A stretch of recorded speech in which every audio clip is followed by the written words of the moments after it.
Hey, I'm Izzy. I'm Simon. And I'm Dave. We're the Strumbellas, and we're here at the Sutter Home Vibe and Vine Green Room. One of my favorite things to do in life is to have some wine, be with some friends, and just have some fun jamming. Wine and music really go together. For one, it's a bit of my secret ingredient when I do vocals. I really like to drink red wine when I do vocals because it dries out the throat. If I could sit down with a glass of wine with any artist, I think it would be Brandi Carlile. She's one of the artists that really inspired me a lot early on to get into music and to be like, oh, I can, write songs and play music and join a band myself. So I think it would be her. I was gonna go full nerd on it and say that I'd like to have a glass of wine with Franz Kafka, who wrote the book that I'm reading right now. I'm a Paul McCartney guy.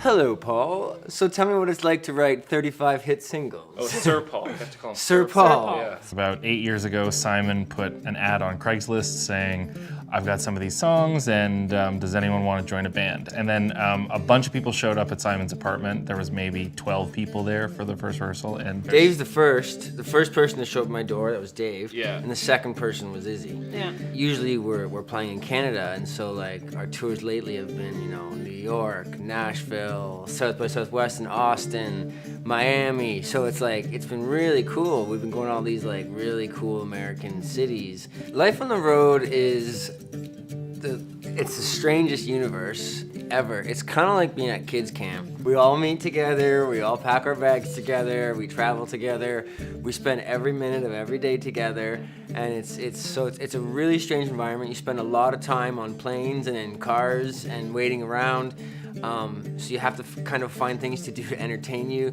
and luckily we're super good friends, so we generally get along really well. We play lots of games. We play lots of board games and card games and stuff like that. So it is definitely a strange environment to be in, but after you do it for a long time, you kind of just find little things in your day-to-day to kind of make the day go by as smooth as possible.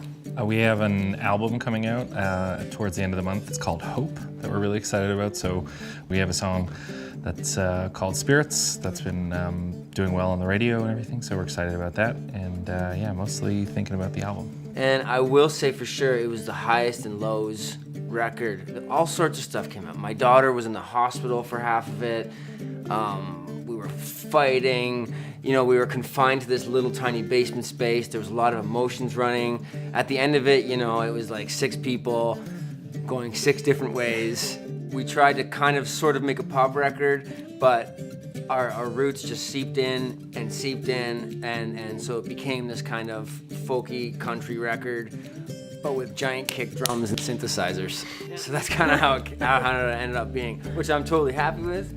But you never know when you go into a studio, you never know what's going to happen, and that's kind of what happened.